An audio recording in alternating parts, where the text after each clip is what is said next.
Welcome to my channel. शुरू करते हैं आज का वीडियो। आज के वीडियो में हम अलेक्जेंडर पीस का थर्ड पार्ट पढ़ेंगे। अगर आपने प्रीवियस वीडियो नहीं देखी है तो आप जॉन ड्रायडन पोएम्स प्लेलिस्ट में जाकर देख सकते हैं। शुरू करते हैं पोएम को। The mighty master smile to see that love was in the next degree. यहाँ माइटी मास्टर बोला है टिमोथियस को, वह ये देखकर खुश होता है कि उसका जो डिजायरेबल म्यूजिक है उसका अलेक्जेंडर के माइंड पर और हार्ट पर इफेक्ट है, और वो स्माइल करता है क्योंकि जो नेक्स्ट फीलिंग है जो वो अराउज करना चाहता है अलेक्जेंडर में, वह है love. It was but a kindred sound to move for pity melts the mind to love. Kindred का मतलब होता है रिलेटेड। लव जो है वो पिटी से रिलेटेड है। यदि आप अपने हर्ट में पिटी रखते हैं तो जल्दी ही लव जो है वो आपके हर्ट में जगह बना लेगा। टिमोथियस ने क्या कर रखा था, अलेक्जेंडर के हर्ट में पहले से ही पिटी को इन्फ्यूज कर रखा था, और अब वो उसके हर्ट में लव को अराउज करना चाहता था, क्योंकि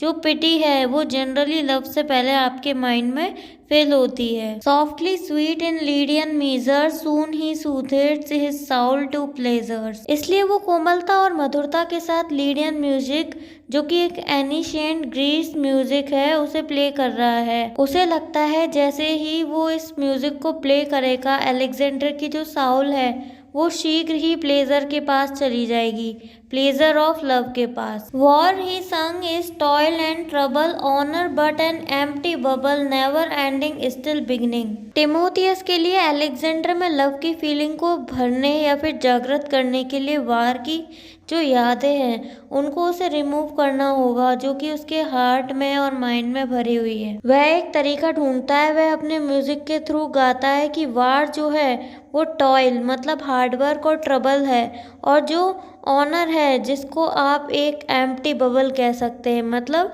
वेरी शॉर्ट लाइफ। हंगर जो है ऑनर की वो कभी खत्म नहीं होती, वो स्टिल बिगनिंग मतलब आप उसके लिए हमेशा अधिक और अधिक इच्छा रखते हो। फाइटिंग स्टिल एंड स्टिल डेस्ट्रॉइंग, आप एक योद्धा हो, आपने बहुत से युद्ध लड़े, लेकिन in the way of war आप डिस्ट्रॉय कर रहे हो अपनी पूरी आर्मी को। If the world be worthy thy winning, think O think it worth enjoying, lovely Thais sits beside thee, take the good the gods provide thee. हम सभी जानते हैं कि Alexander want to win the world, वो संसार को जीतना चाहता है, लेकिन वर्ल्ड जो है वो उसके जीतने के लिए होगा, लेकिन उसको सोचना चाहिए वर्ल्ड जो है वो इंजॉय करने के लिए भी है। वो कहता है कि तुम्हारे पास केवल एक वर्ल्ड है और आप उसे डिस्ट्रॉय कर रहे हो बैटल के बारे में सोचकर, वार के बारे में सोचकर। और कहता है लवली थायस जो है, जो उसकी ब्यूटीफुल और यंग वाइफ है, वो उसके पास बैठी है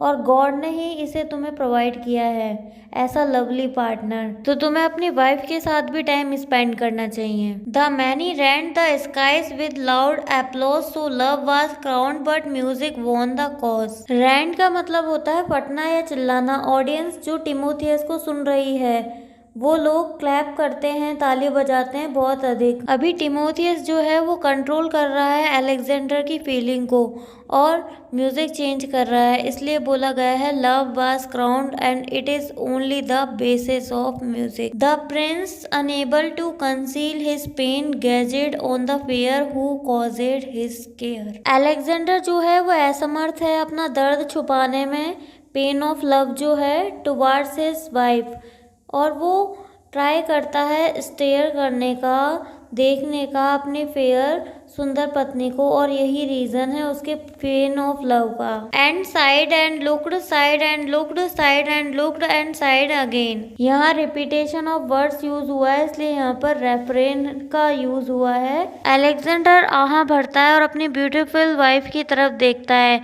और तब उसकी लव की फीलिंग जो होती है वो इंक्रीज हो जाती है। At length with love and wine at once oppressed, the vanquished victor sunk upon her breast. यहाँ वैंक्विस्ड विक्टर में ऑक्सीमोरोन का यूज किया गया है।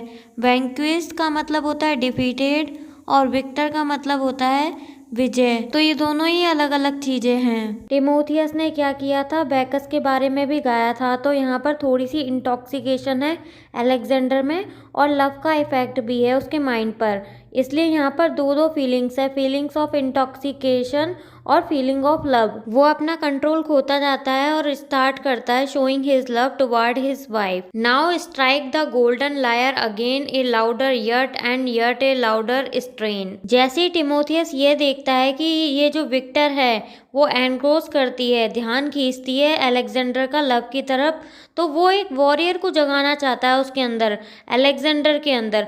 वो जानता है कि टिमोथियस जो है उसके पास पावर है अलेक्जेंडर के माइंड पर विजय पाने की, वो जो चाहे उसे फील करवा सकता है। जब वो देखता है कि अलेक्जेंडर जो है विक्टर भूल रहा है, बैटल्स के बारे में भूल रहा है, तो वो चेंज करता है म्यूजिक को, जो गोल्डन लायर है, और थीम को भी सॉन्ग की, लायर को लाउडर और लाउडर प्ले करता है। Breaking his bands of sleep asunder and rouse him like a rattling peal of thunder. Asunder का मतलब होता है टुकड़े टुकड़े और रैटलिंग का मतलब होता है अद्भुत। अब वो लव की फीलिंग को लॉस्ट कर रहा है उसकी ब्यूटीफुल वाइफ थायस के साथ की। टिमोथियस इस प्रकार का म्यूजिक प्ले करता है जो कि अराउज करता है जैसे वो ऑलमोस्ट स्लीप हो, सोया हुआ हो, जैसे पील ऑफ थंडर ने उसे अराउज किया हो। पील ऑफ थंडर मतलब एक गड़गड़ाहट ने। Hark hark the horrid sound has raised up his head as awaked from the dead. Hark का मतलब होता है ध्यान से सुनो। टिमोथियस जो है वो एक सॉफ्ट म्यूजिक प्ले कर रहा है अराउज करने के लिए लव की फीलिंग को अलेक्जेंडर के अंदर, लेकिन यहाँ वो फिर से म्यूजिक की थीम चेंज करता है, हॉरिड साउंड प्ले करता है और अलेक्जेंडर अपना सर ऐसे उठाता है जैसे वो डेथ से उठा हो। And amazed he stairs around revenge revenge Timotheus cries see the Furies arise. Furies का मतलब होता है आवेश में। अब जो अलेक्जेंडर है वो स्टेयर कर रहा है उसके चारों ओर कि कैसे भूल गया वो कि वो एक वॉरियर था। टिमोथियस रिवेंज के बारे में कह रहा है और जो भी रिवेंज की बात कर रहे हैं वो सोल्जर हैं जिन्होंने बैटल में अलेक्जेंडर के लिए प्राण त्यागे थे। फ्यूरीज का मतलब होता है goddess of anger. See the snakes that they rear how they hiss in their hair and the sparkles that flash from their eyes. Alexander song गा रहा है, उसके साथ एक इमेज क्रिएट कर रहा है कि उसके जो वॉरियर हैं जिन्होंने बैटल में जान गंवाई थी वो फ्यूरीज में कन्वर्ट हो गए हैं। फ्यूरीज जो हैं उनकी आंखों में फ्लेम है और स्नेक जो हैं वो उनके बालों में हैं और वो एक घैस्टली बैंड के रूप में आ रहे हैं। घैस्टली होता है भयावह या फिर डरावना। Ghastly band of dead people और हर किसी के हाथ में टॉर्च है। Behold a ghastly band each a torch in his hand. तो यहाँ पर यही बताया गया है कि जो वॉरियर हैं वो एक घैस्टली बैंड, भयावह बैंड मतलब एक ग्रुप के रूप में आ रहे हैं और सभी के हाथ में एक टॉर्च है। Those are Grecian ghosts that in battle were slain। वो ग्रीशियन सोल्जर आ रहे हैं जिन्होंने अपनी लाइफ खोई फाइट में अलेक्जेंडर के बचाव में। And unburied remain inglorious on the plain give the vengeance due to the valiant crew. Valiant मतलब होता है बहादुर और वेनेजेंस मतलब होता है प्रतिशोध या बदला। और वो ग्रीशियन सोल्जर अभी अनबरिड हैं, उनकी जो बॉडी है इनग्लोरियस मतलब लज्जाजनक रूप में मैदान पर पड़ी है। अभी जो टिमोथियस है वो क्राई कर रहा है कि अलेक्जेंडर ने लॉस्ट की है फीलिंग ऑफ लव, उसे वॉकअप करना चाहिए, जागना चाहिए और जो रिवेंज है, जो वैलियंट क्रू है, बैंड ऑफ पीपल है, जो ब्रेव लोग थे उसके साथ बैटल फील्ड में, you should not lost in the feeling of love. तुम्हें प्यार की जो फीलिंग है उसमें नहीं खोना चाहिए, इसकी बजाय तुम्हें जाग कर रिवेंज देना चाहिए उन वॉरियर्स को जो तुम्हारी वजह से बैटल फील्ड में मारे गए। ये था पोएम का थर्ड पार्ट। फोर्थ पार्ट में हम पोएम को कंप्लीट कर देंगे। अगर आपको वीडियो अच्छा लगता है तो लाइक शेयर सब्सक्राइब करना ना भूलें और मिलते हैं नेक्स्ट वीडियो में। Thanks for watching my video.